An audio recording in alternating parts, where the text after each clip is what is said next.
Nice to bring back home some of the things that I had benefited from and some of the things that I aspire to see my home country look like. So that is the reason we are having this program today. Of course, it's going to be 2 sections. Tomorrow we'll be having the student section. And okay, sorry, please, if you can put your phone in silent so that it doesn't interrupt the program. Okay, so I had discussed with the university community about possible partnerships with University of Nigeria and other institutions in Nigeria, not just University of Nigeria. And because there is this interest, this keen interest by Cambridge University to expand their horizon, reach out to people in Africa and see how they can collaborate with them. Because for instance, if you look at those that are doing some stuffs in malaria, they need a parasite to do some kind of research. But they have kind of formed some kind of collaboration with Makerere University in Uganda, as well as University of Ghana. And what they usually do is it's very easy for them to just move over to Africa, take those samples that would have taken them long time and more expenses to acquire.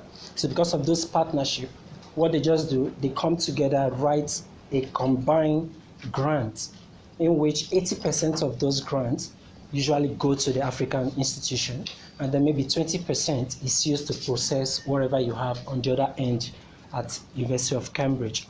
So we have a body at University of Cambridge that is in charge of this very Africa partnership, which we call the Cambridge Africa Program, whose director will be talking to us today. He would have been here, but we had a very slow response from the university community to schedule this very thing. And before everything was set up, his appointment, his calendar was already booked. So we decided that we are going to call him in through the Skype or call meeting. Okay, so before he gets started, I'm just going to run through the whole Cambridge Africa program so that you have a view of what it's about before he tells you the main thing. Then being here as a part of you, I know the limitations that we have here when it comes to research. So after his own presentation, I'll be able to link up what is happening there, what he has to offer, and then how we can actually tap into those opportunities out there. Okay. So my name, of course, I've told you, and the person I'll be speaking to later on is Professor David Dunn. Okay, so the key facts looking at Cambridge Africa Program. Sorry, okay, you might be able to see that. The first is that they have partners in about 50 African institutions across 18 countries. However, Nigeria is not one of them. Then they have regional hubs in Ghana and Uganda. So for Ghana, University of Ghana is representing them. That is where they have the regional hub. And then for Uganda, you have Makerere University as well. And then you have the present collaborations that they have. You have over 40 fields of research in health, food security, education, and much more. So it's not limited to a particular department, whether it's science, whether it's arts or humanity or wherever it is. No, it's all research field. So the research management training, they have a whole lot of research management training. They can come to Africa, train researchers, invite them over to Cambridge, train them there, and show them what all those modern facilities that we've got there are like. Then a network of over 200 Cambridge collaborators. And then they support more than 40 African PhD fellows in Africa and Cambridge, which I'm one of. And then they also support over 75 Africa-based postdoctoral fellows. So these postdoctoral fellows, you come over there 1.2 years, which is 1 year and 2 months. You run that, you can extend that by another 8 months, which is a total of 2 years. So it's fully funded. But your living expenses, you don't pay for any lab work and wherever.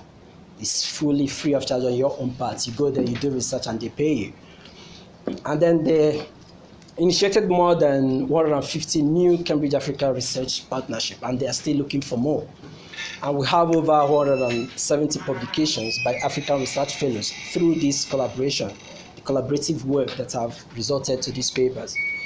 So usually they have, this is one of them, of course, live interactive video linked lectures from Cambridge to Africa. So they usually have this kind of thing where they Skype into an African institution, and if there's any kind of training or stuff like that, they try to write them all. And the support you get is worth over £4 million from the University of Cambridge. The university itself provides this money to support this very partnership, and they also have other funding bodies, and £7.5 million in external funding into the Cambridge Support Program. And as well, we have over 25 million in external funding directly to African partners. Okay, so now the question is, how does this initiatives comes in?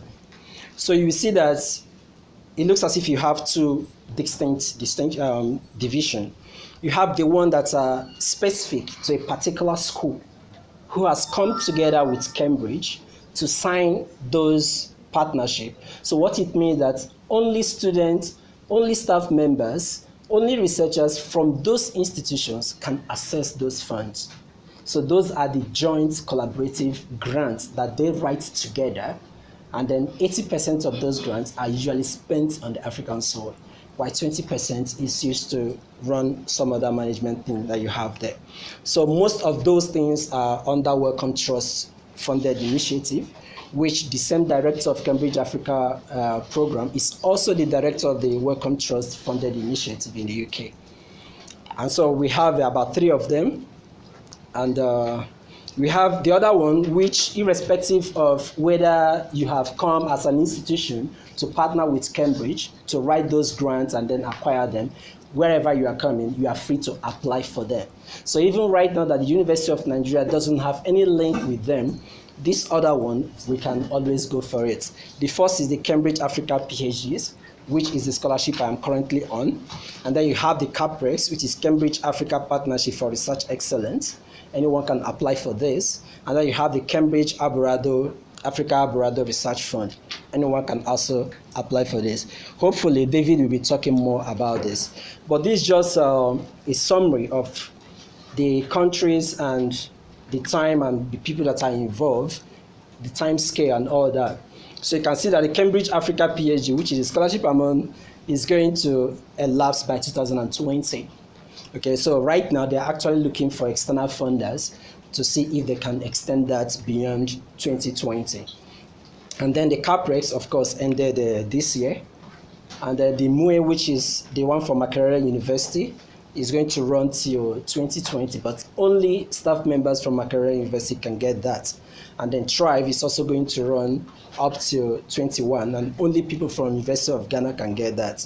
So these are the joint research collaboration that they come together to write. So the Wellcome Trust, the CCCG-HR, also ended this year. And then the Alvarado Research Fund is going to continue up to 2026. These are the ones that anybody, anywhere in Africa can apply for. But hopefully David will be talking more about that, how to go about the application process, because you need a collaborator in Cambridge who both of you are going to now apply for the fund jointly. Okay, so this is just kind of brief on that. So these are actually the amazing team members that are trying to make these things work. So the first person who actually tried to pilot this is Pauline, Dr. Pauline Esse. She's from Ghana, and she happens to be the manager of the program. And this is David, who you'll be speaking with in a moment, and he's the director of the program. And you can see that each of those scholarships that has been signed, you have somebody who is trying to coordinate them, both partner with the African institution as well as University of Cambridge, to make sure that everything is going homogeneously. Okay, so that is all from me, just a kind of preamble so that you understand what we are doing. And right now, hopefully, David is there, and I'm going to call him in and see what's happened.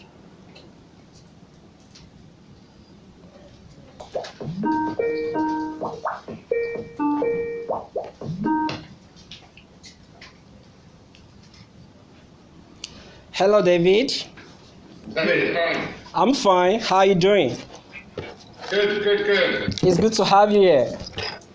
Very nice to be here. Thank you for the invitation. All right, thanks. The pleasure is mine. Okay, so I have tried to kind of run a brief of what Cambridge Africa program is about. but I think it's better off that we hear from the director so that the university community will now begin to look at the possible ways we can initiate these collaborations and then tap into the opportunities that the Cambridge Africa program offers. So could you kind of briefly give a rundown of what Cambridge Africa program is like? Yeah. Can I show you slides? Yeah, sure. So I'm going to try and put some slides on here. Okay. And we'll see if we can... I'll be fine. And I'll leave the screen share up just in case it improves. all right, that's fine. In the meantime, I'll just talk through. Okay. So, first of all, I'm going to give you a general idea about what Cambridge Africa is and what it isn't, because it's we have managed expectations as well as say what the positive things might be. So I'll tell you where I'm coming from. So I'm David Dunn. I am actually Professor of Parasitology here in Cambridge.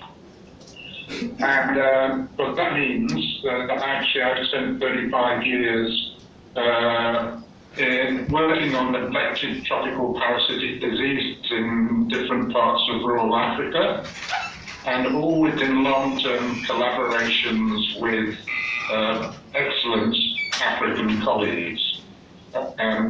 I started off in Kenya and in East Africa, Tanzania and Uganda, but also I've worked in Ghana and Mali, Gabon and various places. So I got like 35 years, so I know that things have changed dramatically over the last 30 years in Africa, and especially in the last 10. Economic growth, massive improvements in tertiary education, and a great hunger for research and research development. So what we try to do here in Cambridge, starting from individuals like myself 10 years ago, is set up the Cambridge Africa program. And the idea there was to make Cambridge's facilities and expertise available to support African researchers in Africa. And the reason for this really is, and I went around to say how could a leading university, research-led university like Cambridge, contribute to supporting African institutions and African researchers. And you know, the really dramatic thing is that now, especially over the last 10 years, there are really excellent internationally competitive research in Africa, and some of them even have world-class facilities. When you look at the number of new researchers that Africa needs to continue with its progress, it is really millions. So just showing the slide that shows that Africa has 169 researchers per million population, whereas UK has 4,100 researchers per million of population, and the US is, I say, fairly similar, etc.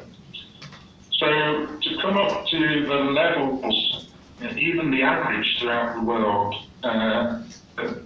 Africa actually literally needs millions of new young researchers that are internationally competitive over the next 10 or 20 years. And we reckon that one of the limitations for our project, like a lot of your acts are achieving or got on achieving this, is the number of mentors that are available in Africa to mentor these young next generation researchers. So at Cambridge, we think the philosophy is that you need a world-class competitive scientist or researcher to mentor a new young researcher. So we thought we could perhaps help by at least a little the amount of mentorship available to African post-PhD students and postdoctoral researchers. So that was basically our philosophy, and that's what we started to do 10 years ago.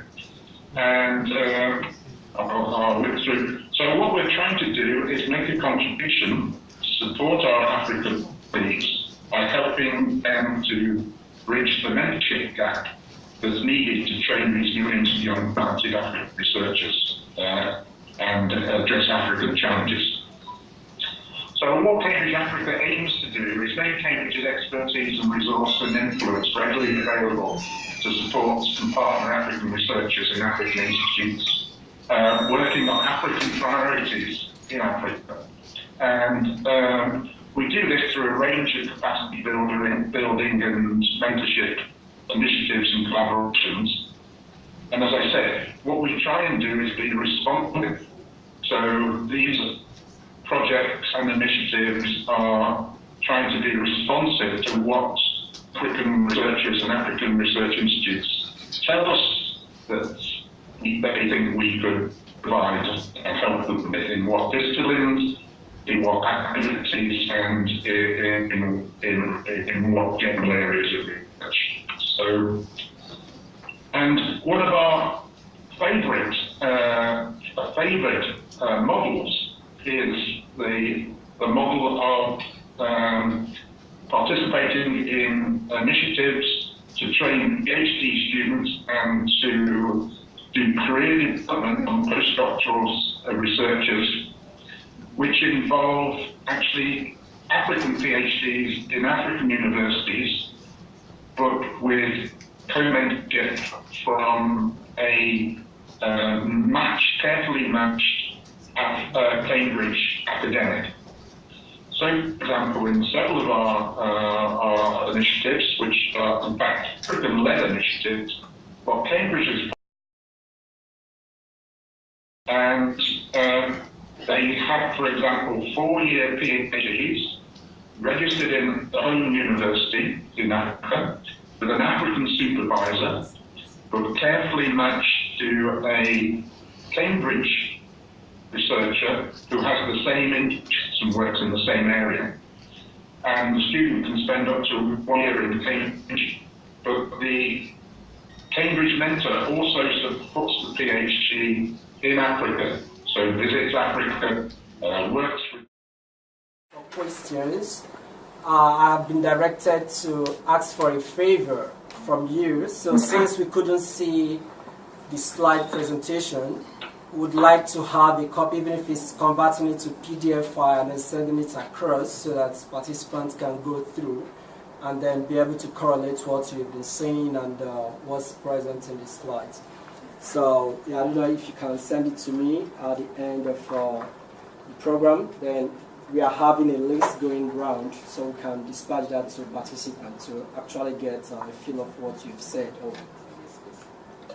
No problem. All right. So now we'll turn to the audience to see a couple of questions that we've got for you. So any question? My first one is the emphasis you made was on PhD researchers. Is the scholarship meant for PhD or masters in the graduate? How does it improve in terms of their years and then they stay in the country? Does it also accommodate you spend some years here, spend some years here, and then after the program, what is their certification like? Okay, David. Yeah. He's seeking clarification on the issue of a Nigerian student, for instance, someone in the University of Nigeria who is running a master program or a PhD program that has the opportunity to come to Cambridge for his research. You know, the person is registered in an African institution and running his postgraduate, either master's or PhD. He wants to first know if it's only PhD or PhD and master, that is one. And then second, he wants to know what the support is like what support does Cambridge Africa give to these students that is coming from an African institution to Cambridge University for this research? And at the end of this program, is there any kind of certification that comes from the University of Cambridge to this student?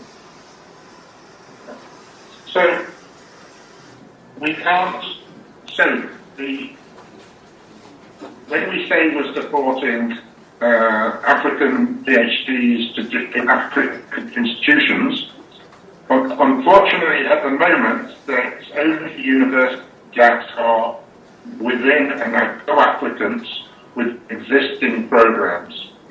So we have universities in Uganda and Tanzania, etc., are partners in existing schemes. And those PhDs, they do them in their home universities. I think we can also encourage top researchers from Africa like Nigeria who have like excellent ideas or targeted students in the movement of Nigeria and also the movement of the curriculum that we have presently. Okay, what I'm saying is whether they can be able to extend invitations like for, let's say, research mobilities of like 6 months to 1 year to be able to come and carry out a bench work, to be able to practically apply the research, which are targeted towards improving our research output here and also improving the curriculum we have present. So instead of having to come to do like a full-time degree or like PhD degree, someone can carry out his research here, and then when he needs to be able to go into the laboratory, then he can go over to Cambridge, use their facilities, their world-class facilities, and practically apply it and get experimental results and data. It's exactly what you just talked about. Exactly what you just talked about. So what I'm saying is, like, I'm saying it's not necessarily being funded by Cambridge. Like someone that hasn't had the external funding somewhere and be invited to come to Cambridge, even though it's no pressure. Okay, David, there's a question coming on board. There in Cambridge you have the Erasmus mobility, where of course Cambridge students could travel out, go to other institutions in Europe and elsewhere, in Germany and all that, to do research and then come back. So he's asking, if for instance we have a student who's probably a master's student or PhD student in Africa, who's got some external funding, but wants to come to Cambridge to do the research part of his PhD or master's program. How does that work? Well, again, it's a matter of having a relationship with an individual researcher in Cambridge, to be honest. No one tells Cambridge researchers what to do. It's an entrepreneurial system. Everybody is a business on their own. So if you have a relationship with a Sorry, the collaboration does it actually cut across all disciplines? Is there any particular section they are looking at? Okay, I've got one question, and he says, the collaboration we are talking about here, does it cut across all disciplines, or is there just some restriction to a particular research group or something? No, the point about it again, as I say, these are individual schemes we've managed to raise money with, and whenever you go to a funder, that funder will have their own priorities, and you have to. We would like to get money from anybody who will give us money, but when they give us money, they say they often say, "Oh, we're only interested in East Africa or West Africa, or we're only interested in maternal health, or we're only interested in something else." So it's patchy. It's what we happen to have funding for, and it's up to us to go to the funders and say, this is an area we want to get interested in. Subscribe for the newsletter from Cambridge Africa. I was expecting the call for that this year. I don't think I've gotten any such email. Is there a problem with that? It's behind schedule. and the person who is promoting this data and the limited has been off sick for 6 weeks. We very much hope that the call will come out before the end of the year. And anybody from our newsletter will find out about it. Okay, so that means that if we have people who are able to subscribe for the newsletter, once the call for the Abrado fund comes up, they should be able to get the email for that. Yes, absolutely. All right.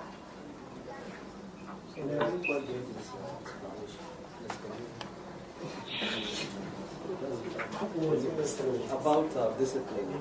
Okay, yeah. He said that there is no restriction to discipline.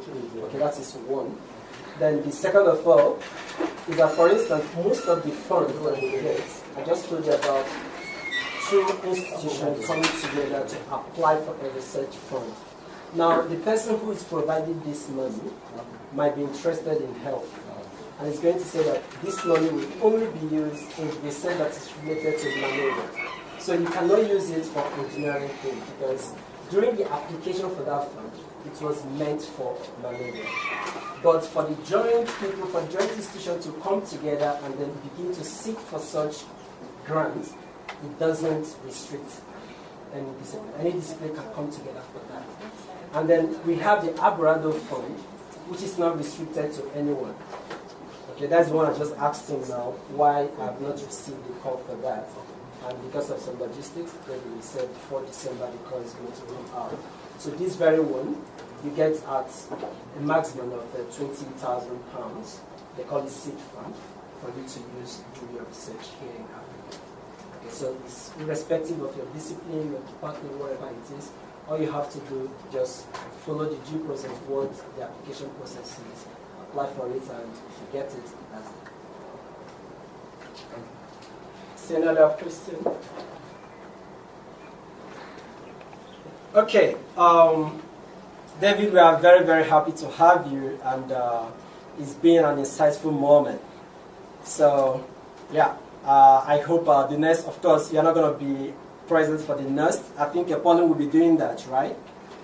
Yes. The one on 21st at Covenant University. Yeah, we're going to do that. All right, okay. But one of the important things you need to know, bandwidth is always important for linking up properly as well. It's a major issue. Yeah. Pauline told me about the video link, which I think he says Cambridge University stopped the subscription of. One would have used, but he said because not too many people are using that, it was just stopped. So hopefully, yeah, I think we'll just manage what we've got. And thank you very much for being part of this program. Okay. All right, so we look forward. I'm going to give you feedback. Hopefully, I'm going to interact with people here. And if there are more things that we need to know, I'm going to reach out to you. And then we'll see how we can take that from there. Okay. Thank you very much. And thank you very much indeed for listening.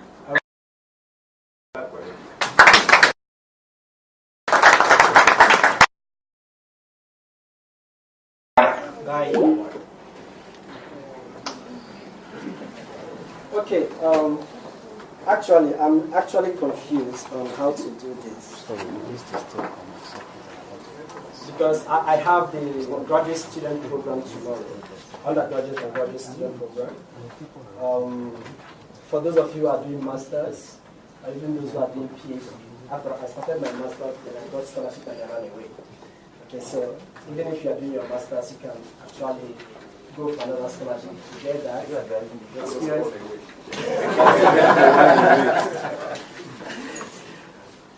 No, I don't know how to do this. Because I have limitation with my luggage while I was coming back, I was just able to get few of this. I'll be visiting other universities for this kind of program again. I'll be visiting the Regina University as well as the Conference University.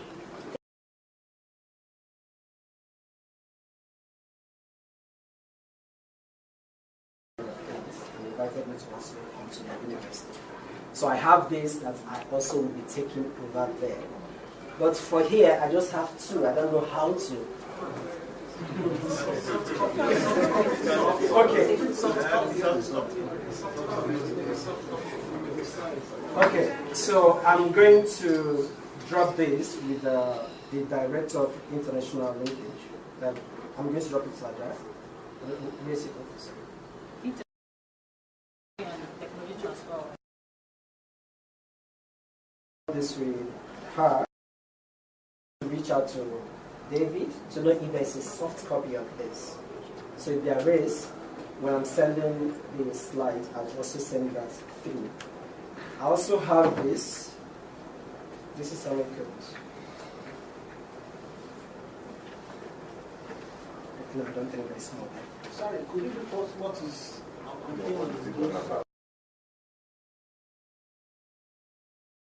I prefer this. Like the key facts that I mentioned here, then about David. And then here the Cambridge Africa program, what it's all about, and the network that has been found. Here, all the initiatives, the program across Africa and how they work. And just here you have basically the PhD benefactors and some of the disciplines that they currently run some partnerships. Case study of situation that we have, science and arts, sustainability and impact of the Cambridge Africa program. And here you have the team. So that is for this. And then for this, you have some,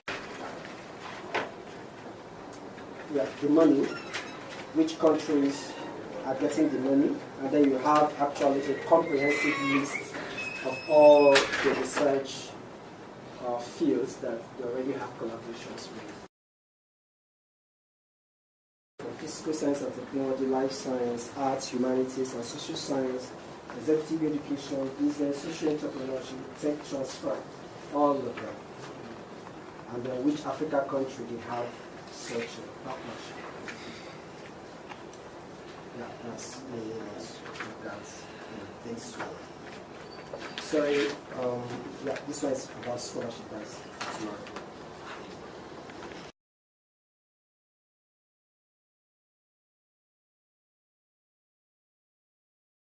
Sorry, I was partial. This is just for chemistry. So that is it. If there is any question, I don't know. I'm just running away from being inundated with a whole lot of email. Was there thing that does it contain email? Yeah. Okay. All right. So that's not a problem. If I send you the email, you're going to get my email. So feel free to email me.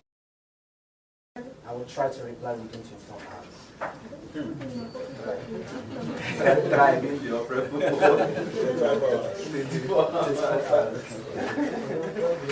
And okay, I just want to make the mention of something. Like this ABRAG that he's talking about. It's usually in two ways. You have a contact person in Cambridge, and then you have a contact person.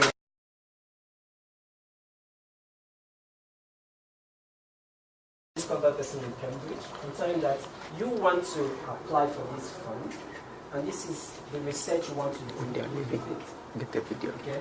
The person is not even interested in 20k pounds. It's a chicken change for the kind of research graduate. So he's not interested. But if he accepts to partner with you so that you can apply for that, you will fill your own application from this end, and he will also fill his own application. So those in physical sciences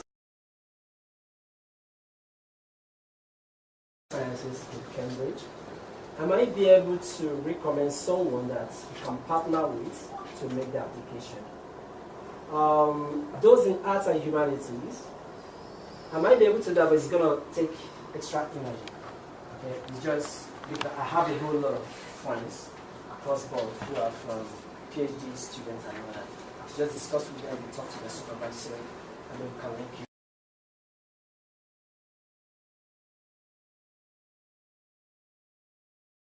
Physical sciences, biological sciences, all this science-based, it might be easier for me to link you up with something. before you can apply for that, although he didn't mention it, but when you start the application, you're going to see that you have your own login. In fact, you can't even start the application until the Cambridge person has logged into the application portal. Okay, that's only when you can have the access, because why they started that was, before now, this program started like 10 years ago. What the African partners do is that they create 2 different accounts, represent the Cambridge person, and okay. But in the selection process, when they select someone, they reach out to the Cambridge contact person. And then when they reach out to the person says, I don't know about this. Okay, so because of that, they now place the restriction that you can only log in your own portal when this person has logged in once. So to show that, yeah, yes, so there's no Panagada through. If you are interested, when I'm sending the code, I'm also going to send a website. When you go on there, you can look at there are a whole lot of opportunities there. Okay. And I'm trying to also discuss with the BBC Academy to see how we can at least initiate the university-wide collaboration, which we have placed University of Nigeria in their own book, so that when the individuals are coming together, we can now have somewhere that the 2 universities are already working on. Okay. So hopefully, I don't know, maybe before December, the BBC have said that the license law might be visiting UK. So we see how we can get that going. And yeah. So hopefully we can get this thing done. Okay, okay. Thanks. We hear from you. Yeah,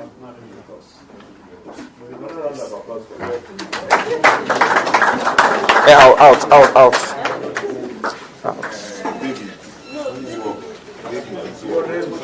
Yeah, baby is both of us are the baby. Yes.